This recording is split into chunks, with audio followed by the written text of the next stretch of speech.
Hello, Rajesh. Hello, sir. Am I visible and audible to you? Yes, sir, you are visual and audible. Okay, so let us start your mock interview with a brief introduction of yours. I'm Rajesh Kumar. I come from Didwana, Kuchaman district of Rajasthan. I did my schooling from my hometown only. Then I did my BTech in biotechnology from IIT Guwahati. My hobby is progression running. Okay, so biotechnology is a very specialized field, isn't it? Why Yes, did sir. you why didn't you pursue it further? Yes, sir. In my third year, when I was looking for options to pursue my career, then I realized that I'm not that much inclined to pursue my career in biotechnology. Rather, I'm more inclined to pursue my career in civil services, as I can see the result very immediately, and I can make changes in the society. Okay, so tell me, you have already given a few attempts in civil services. You have done your graduation in 2018. Yes, sir. It's already been quite long. I wish you all the best for your upcoming exams. But suppose if you're not able to get through, how long do you plan to keep trying? And after how long will you try for a plan B? Yes, sir. Like EPFO is plan B only. I have given other exams as well. I have given the mains of the my state services as well. I have interview call for CAPF exam as well. So I have given various exams, and I'm sure this year I will get through. Okay. Or suppose if I am pursuing biotechnology and I wish to serve the society and create a change through biotechnology only, is it possible, first of all? If yes, how? Yes, sir, it is possible.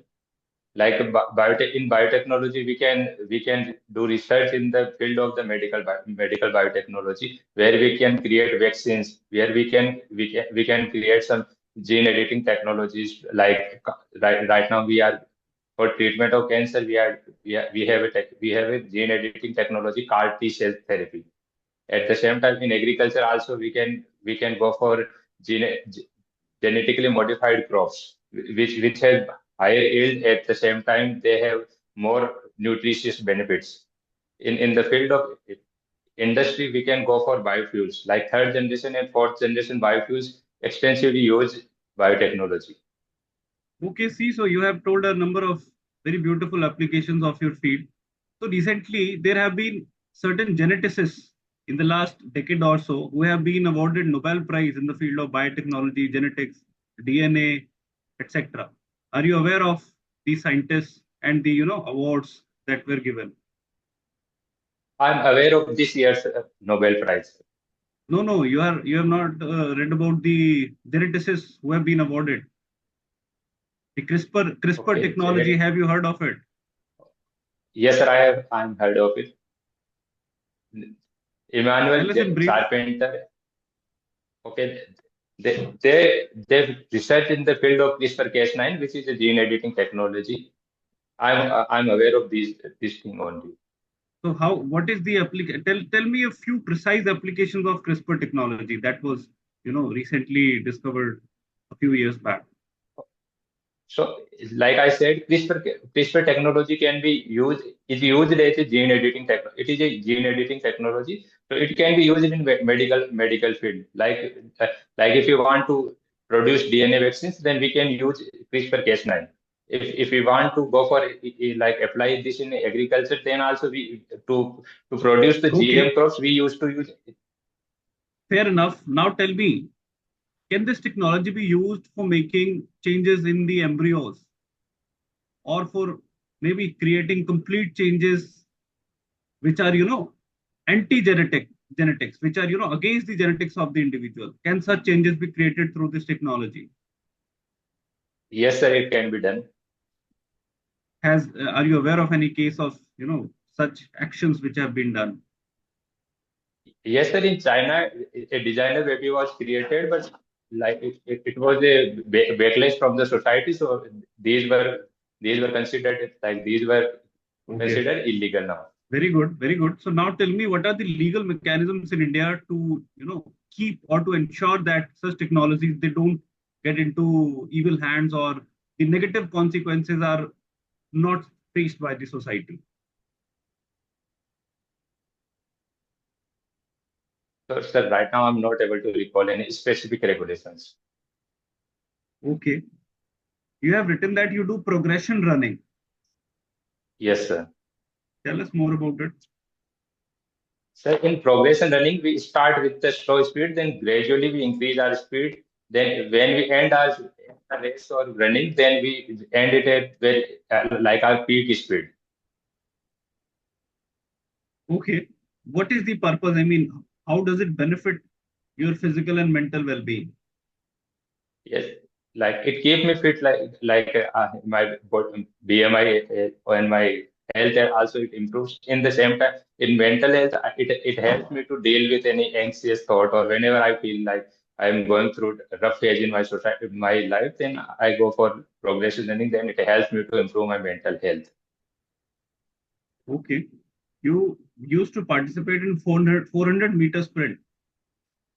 Yes, sir. Are you aware of the international record for 400 meters? Yes, sir. It is Tell us. it is held by South African runner whose name is Wide Van Niekerk, and whose record is 43.03 seconds. And what was your best? My best was 53 seconds.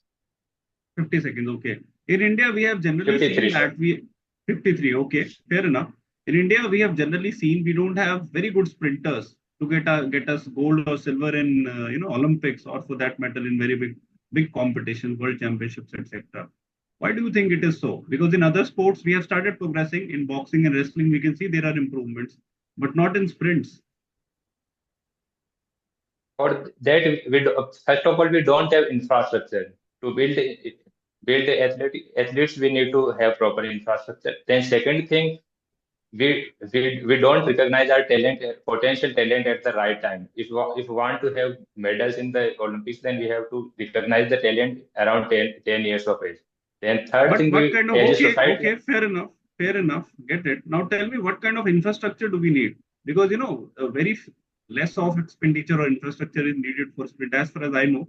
You can tell some technical stuff. uh, yes, sir.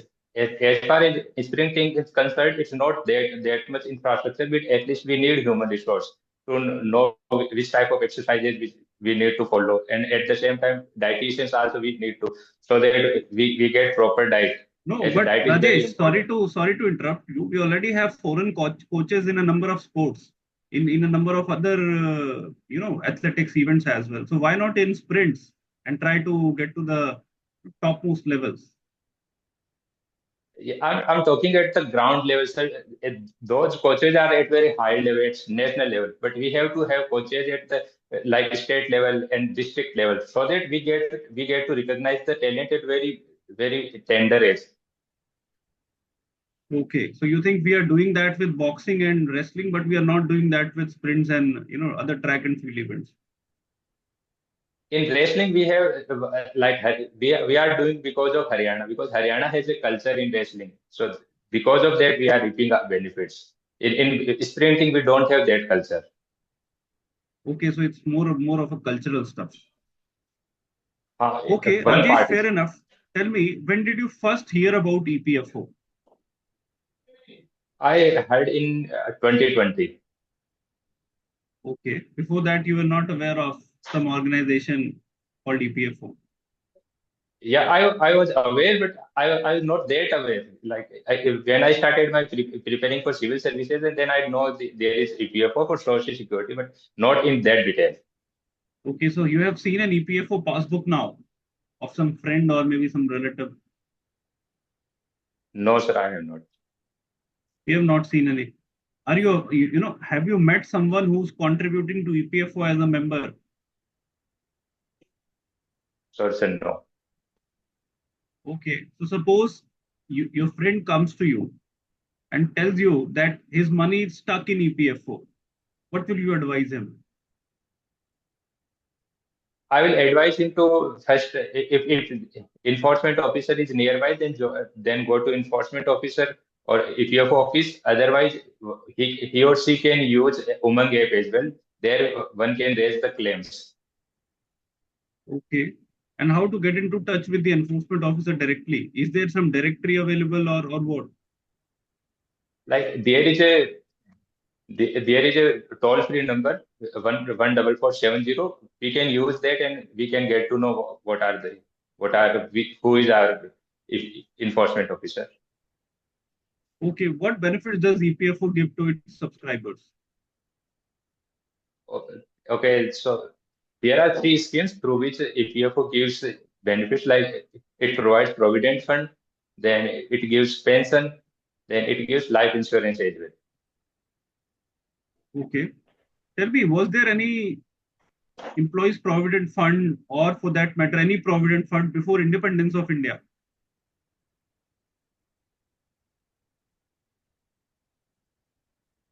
So, sir, I'm not able to. We are not aware of that.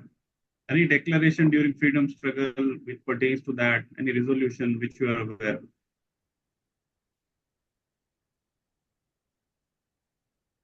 So, sir, I'm not able to. Okay.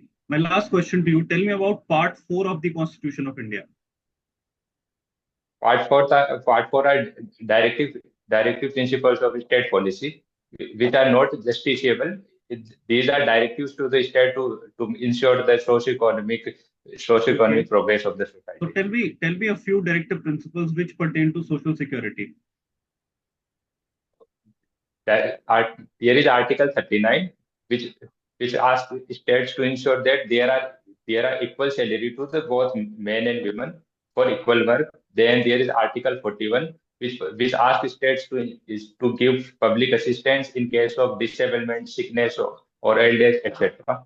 Then there is Article 42, which is for maternity benefits. Then there is Article 43, which asks states to ensure health of the workers. Is there any other article that comes to mind? Sorry, sir. Is there any other article that comes to mind, or that's the list? There is Article 43A as well, Okay. which asks states to ensure the involvement of the workers in the management of industries. Okay, fair enough. So Rajesh, thank you. Those are my questions. Now I'll request Rahul sir to take over. Thank you, sir.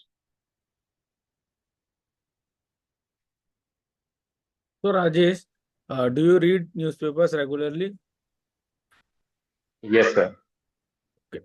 So tell me, apart from the ongoing Israel conflict, any other international news that has caught your eye?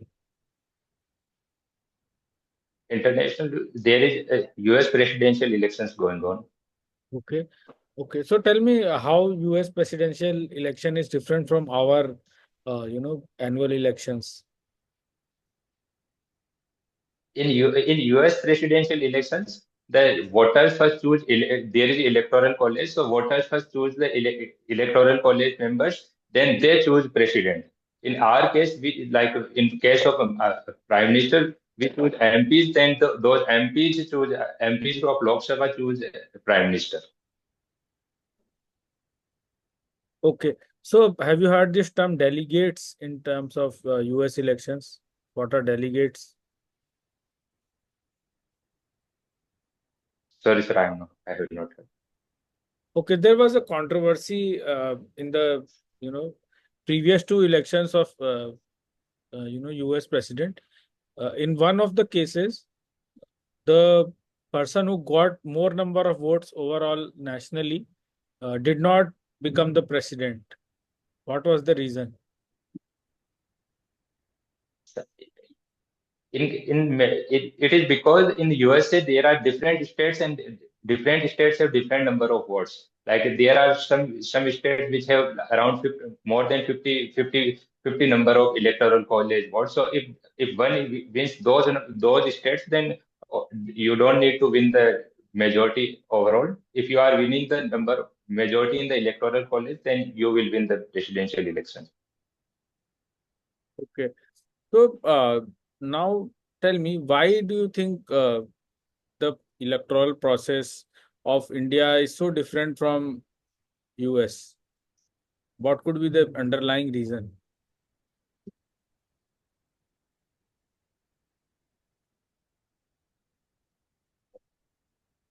Sir, one could be our historical past. In during British rule, we had parliamentary form of system, parliamentary form of government. So we followed those their system only. One is that reason. Then other thing is, as we choose parliamentary form of government, then we preferred responsibility over the separation of powers. So That is also one you must reason be we were aware different. that US was also a colony of Britain or UK, just like India, but it got independence very early.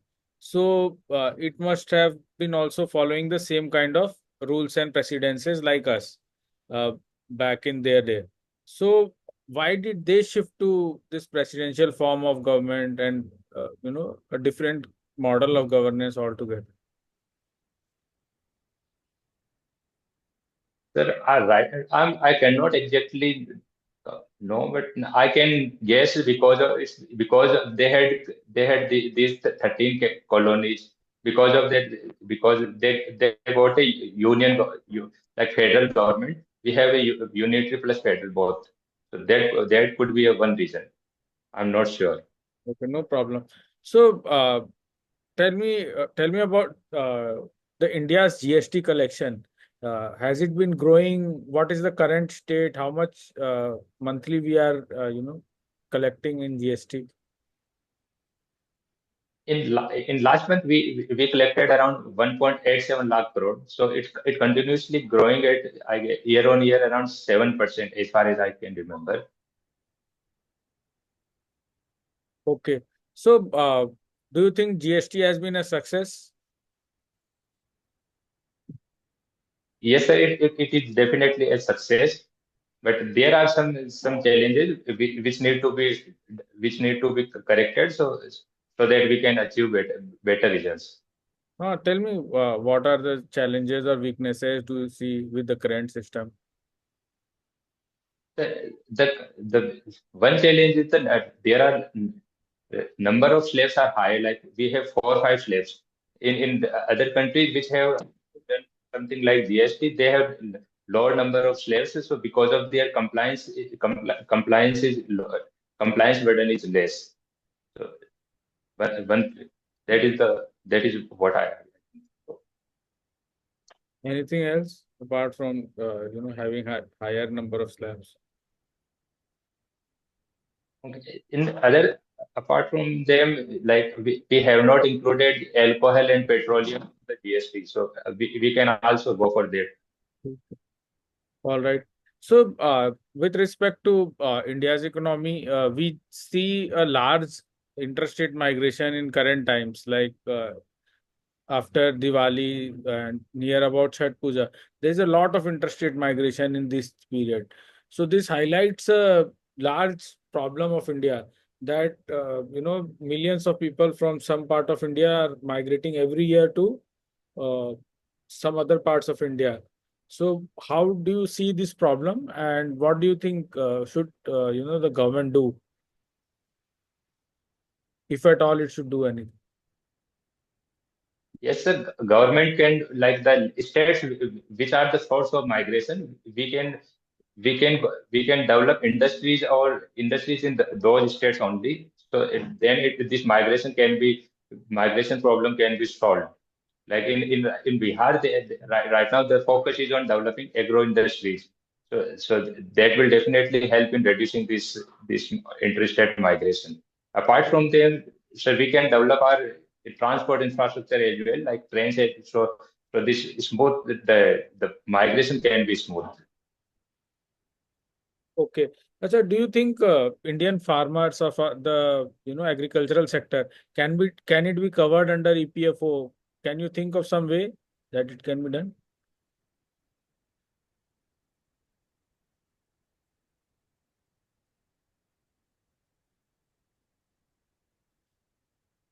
Sir, I think through cooperatives, I guess we can go for it. If we create cooperatives where number of people are more than 20, then I think we can, through that we can go for it.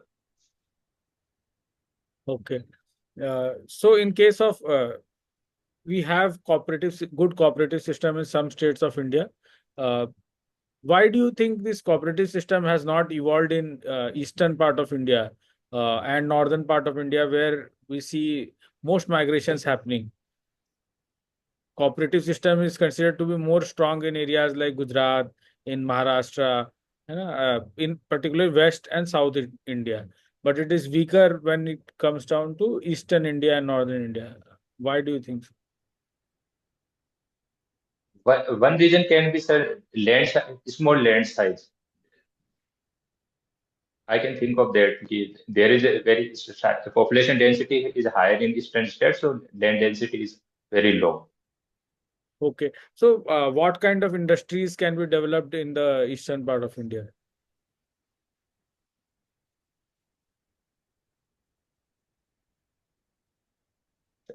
Are we talking about agro industries only, No, you or can any industry? no problem.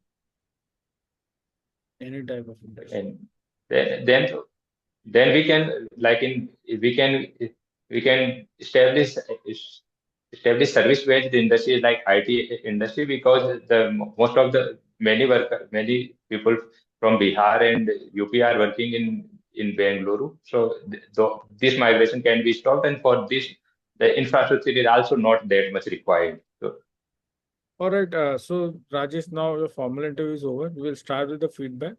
I request Dr. Dhananjay to start with the feedback session. So Rajesh, you can relax now. Take a piece of yes, sir. paper and pen. When is your interview? It's on 11th November. 11th. So you have a week or so, right? 7, 8 days we have. See, Yes. you are one of the senior candidates, right? So Yes, sir. more amount of maturity is expected from you. You came across as a very good candidate. You are an IIT from Guwahati. So first of all, be very thoroughly prepared for your own area of graduation and why you want to leave that field. Because EPFO, this EO job, is not at par with the top civil services jobs, right? Yes, sir. So you have to have a very good answer to satisfy the board as to why you want to leave your field of study, and that too you have studied from an IIT and coming to EPFO as enforcement officer. Number one. Number two, you are very good on knowledge part. You showed a firm grip over most of the areas when it comes to knowledge. However, on personality related issues, you tend to engage a little less, right? Because I asked about the social security before independence of India, and also a few more questions which pertain to opinions or maybe personality types. So on those questions, try to think. Take a pause. Try to think whether if you can say anything or tell anything. Don't just surrender, because information-wise you are good, but it's not the test of knowledge or information in interview. It's the test of personality. And to know your personality, the board will try to ask you opinion-based questions, and they would expect you to engage more on them, right? So try building conversations on opinion-based questions, on personality-oriented questions. You can see the recordings and try to find out what I'm trying to say.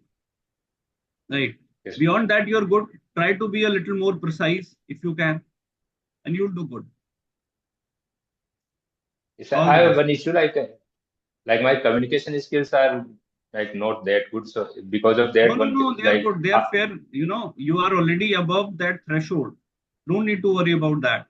They are not testing your fiery English or the eloquence there. They just want to see minimum communication skills which are good enough to ensure you to communicate with your subordinates and superiors. That's it. And that you already have. Don't need to be underconfident at all. Okay, thank you. ठीक है Rajesh, feedback मेरी तरफ से भी almost similar सही है. आप इसको कम्युनिकेशन स्किल्स वाले पार्ट को लेके इतना टेंस होने की जरूरत नहीं है. ऑल्दो आप थोड़ा प्रैक्टिस कर सकते हैं और प्रैक्टिस के साथ थोड़ा और बेटर हो जाएगा, है ना. आप थोड़ा अटक रहे हो, तो वो भी थोड़ा कम हो जाएगा, और वैसे उसमें कोई दिक्कत नहीं है। सेकेंडली, ओवरऑल आपका अप्रोच सही था, आप सोच के आंसर देते हो और थोड़े अच्छे पॉइंट्स रखने की कोशिश करते हो, वो क्या अच्छा है, आप आपने ठीक किया है। और ओवरऑल आपका अप्रोच सही है, बस आप थोड़ा और प्रैक्टिस करते जाओ तो आपको इम्प्रूवमेंट दिखाई देगा। और जैसे सर ने आपको काफ़ी अच्छे सजेशंस दिए, उनमें से मैं एक दो सजेशन ऐड करूंगा अपनी तरफ से। एक तो आप थोड़ा वो देख सकते हो, जो आपको मॉक इंटरव्यूज कुछ यूट्यूब वगैरह पे अगर मिल जाए टॉपर्स के, तो वो आप देख सकते हो, स्पेशली जो आपके प्रोफाइल के टाइप है, जैसे आप आईआईटी से आते हो, है ना, तो वो वाली चीज़ है। और दूसरा, आप सिविल सर्विसेज के फील्ड में क्यों आना चाहते हो, जब आपसे सर ने पूछा था तो आपने बोला था कि ये आपका एक बैकअप जॉब टाइप का है, ऐसा कुछ बोला था शायद आपने स्टार्टिंग में, बिल्कुल। तो हाँ। वो आप थोड़ा सा, है ना, अवॉइड करना, उस तरह से नहीं बोलना चाहिए।